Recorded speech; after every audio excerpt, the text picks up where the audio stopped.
Hello guys, welcome back once again to my YouTube channel. Okay, this is soundcheck.gh.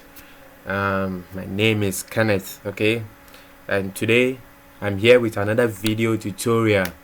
And what happens when you cross over your top speakers and your sub speakers?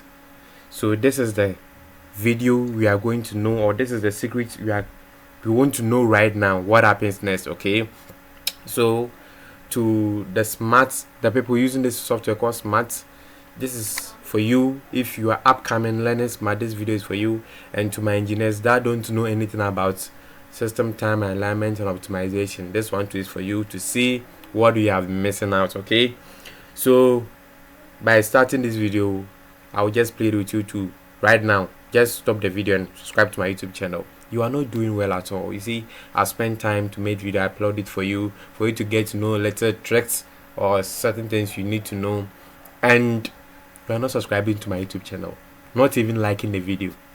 You are not doing well. Okay, so subscribe to my YouTube channel. Let's dive in. So what I've done is I've routed signal from this my measurement software to this my DAW. Okay, good. So signal that is coming in, one is for my top speakers and one is for my sub speakers. Okay, when I say subs, I mean bass. Let me say that's what people say. Okay, and the tops, I mean your full range or your line array. Okay, good. So when I say tops, you know it's full range or line array. When I say subs, you know it is bass speaker or maybe bass bin. People have been saying it that way too. That's very funny. Okay, so let's dive in. So what I'll do is I'll run my pink noise, and this is what I'm getting. And those that use Smart, please forget about my delay timer. You see, when you check on my impulse response, like I'm actually at the right spot. Okay, I'm at the right spot, but just took in some time because I'm doing everything in one computer. As I said, I'm running things from my Smart to DAW. Okay, so what I'll do is I will add a common high pass and low pass filter. Okay, so this is my top. I will add a crossover at 48 dB of octave at 80 Hz. So there's it, 80. Good. So right now I have crossed my tops at 80 Hz, and let's see here, actually through 80 Hz. So what I'll do is I'll capture this. So tops. Okay, good. So I'll mute the tops and I'll go with my subs. And now let's see what we have.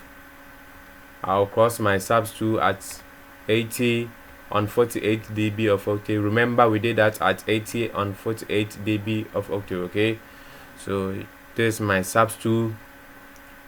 Let me capture it.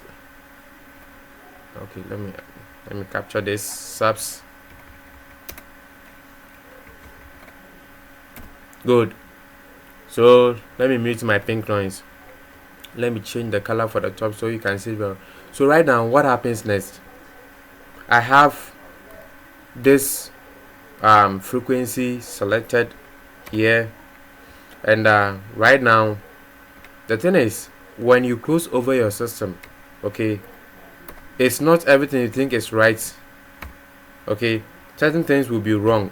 You'll be thinking I have crossed over my speakers so everything is right. No, right now I have my top speakers and I have my sub speakers. Okay, good. So what happens next, let me unmute my subs and my top speakers, then we see what is actually happening after you have crossed over your tops and your subs. Okay, so I'll run pink noise and I will unmute the tops too, and you see what is happening. A little huge cancellation starting from 48 Hz to roughly 127, and the main dip here is at 81. Okay, so it's at negative 18 dB cancellation at the main frequency region you cross. Why? Don't say I'm using this. No, when you cross over using analog crossover, this happens. When you cross over using digital DSP like drive rack, lake, this China DSPs like China CVR or tact audio and whatever, this happens when you use your digital mixer as your crossover session using matrix to cross your tops and your subs. This happens. Why? Because the region you are crossing, remember you are using filters, okay? So definitely, of course, you have a cancellation. And in analog crossover, they have already done that mathematics in it. So yes, so of course you have that cancellation no matter what, okay? Good. So how can we solve this? So to the engineers that don't know anything about time alignment and time alignment or your phase issues, what I'll do is right now I'll mute my tops. And to the people that use smaart and upcoming, what I'm going to do is I'm going to mute my tops, okay? And I'll okay, right now let me capture this cancellation.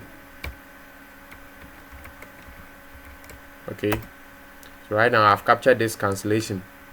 So right now what I'm going to do is I'm going to mute my tops, of course.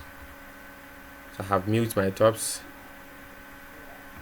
Okay, so I will hide this, and this is my sub, so I will hide the current sub. Okay, so right now what happens, you see here where the top traces and where the sub traces, they are not the same. Yes, meaning they are not in phase. Okay, so what I'm going to do is I'm going to have delay on the sub, and I have this plugin called from Waves called In Phase Live, and I'm going to start applying delay. When you see here where my mouse cursor is, you see they have written delay. I know it's maybe it will be pretty small for you to see, so let me add delay to it. This is now I'm at 1 milliseconds delay, and you see the face is moving. This is 2 milliseconds of delay. This is 3 milliseconds of delay. I'm going to 4 milliseconds of delay. This is 5 milliseconds of delay. Let's go to 6.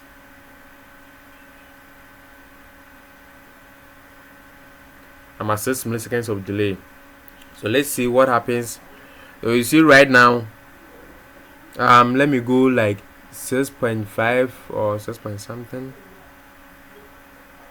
Okay, so you see right now I'm in phase at the crossover region. Okay, so right now from 74 Hz to 86 Hz, I'm in phase. To my smart people, you know that right now I'm in phase at this current frequency. But what happens to this frequency, extra frequencies here? You see from here to here, they are not in phase.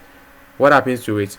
Right, since I'm in phase at this frequency, let me omit the tops and let's see. You see, at first it was cancelling out negative 18, but right now we have solved the cancellation and we have 2 dB. The one that are not familiar to this software, look at the app there, you see numbers.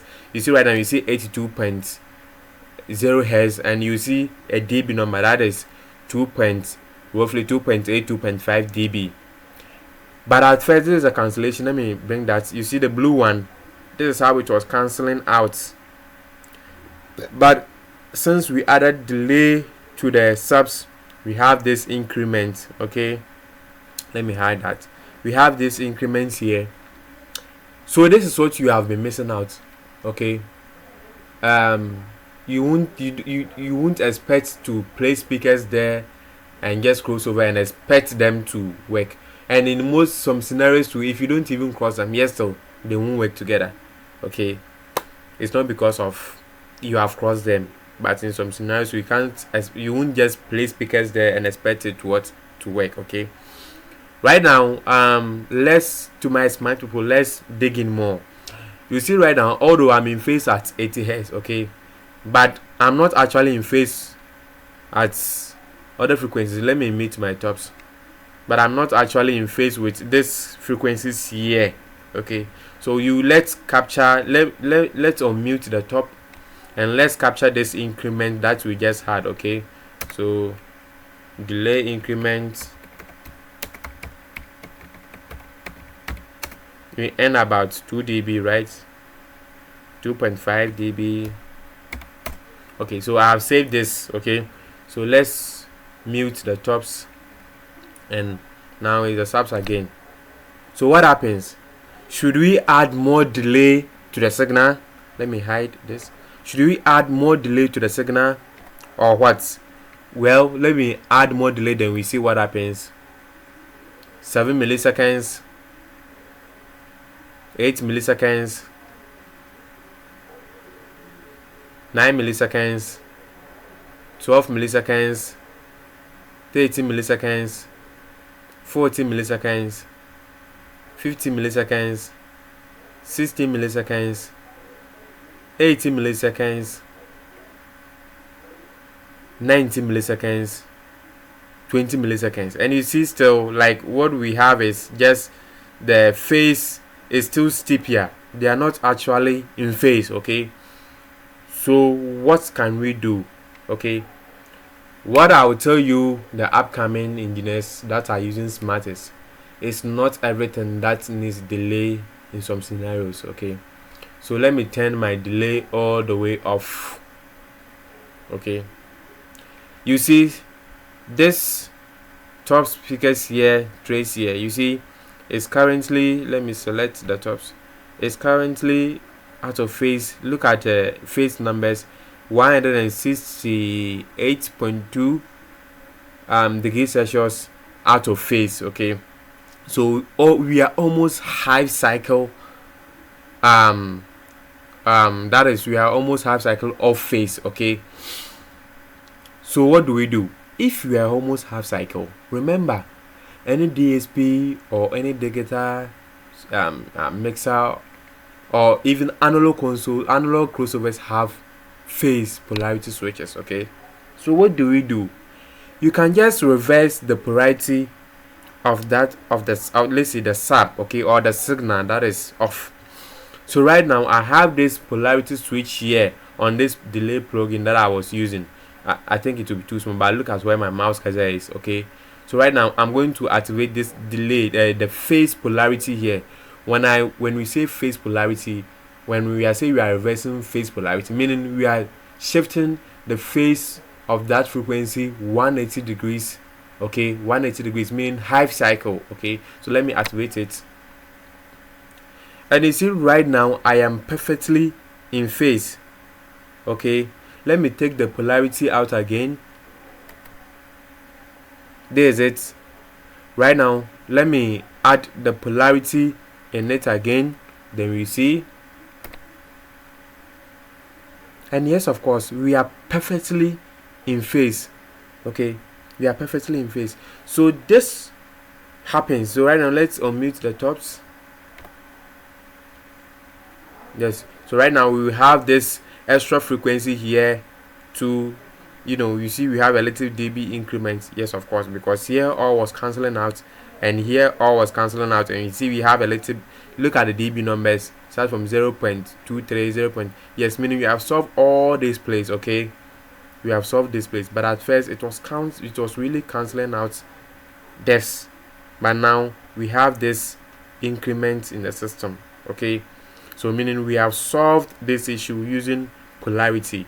Okay, in some situation too, you have to use delay.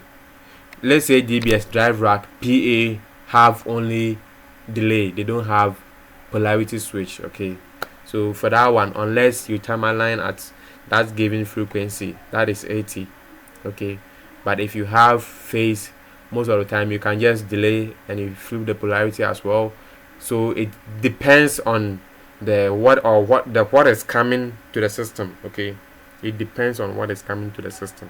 Okay, so right now we have been able to solve the issue, and we see we have even another increment, although we haven't used any EQ yet, but we have increments here. So yes, of course, you see your kick, your bass guitar, your floor toms, and anything that will be low frequency instrument it will be jamming very well for you. Okay, so I think this software is smart, and you can buy this software visiting www.rationalacoustics.com. Okay, it's a very good software. Okay, and should, in case maybe you want me to visit your church, your venue, your theater, any place that you want me to, do system tuning or system optimization for you, you can contact me on +233 574 47, sorry, +233 574 40 I'm repeating the number again, +233 574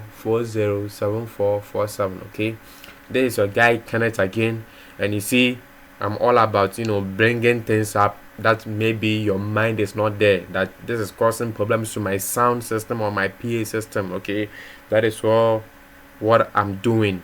Okay, so do well by sharing this video, subscribing to my channel. If you don't subscribe to my channel right now, you are not doing well. Okay, subscribe to my channel. I have other videos I did about parametric EQ, graphic EQ, drive rack, DBS drive rack, PA in 260. Okay, you can watch that video as well. Subscribe to my channel, as I said. Okay, and share this video. Good. If you subscribe to my channel, that will motivate me to bring more videos, and I'll do more things that maybe you are missing in the system. Okay, as an engineer. So this is it. Okay, thanks for visiting my YouTube channel today, and I'm hoping to bring you another one. Goodbye.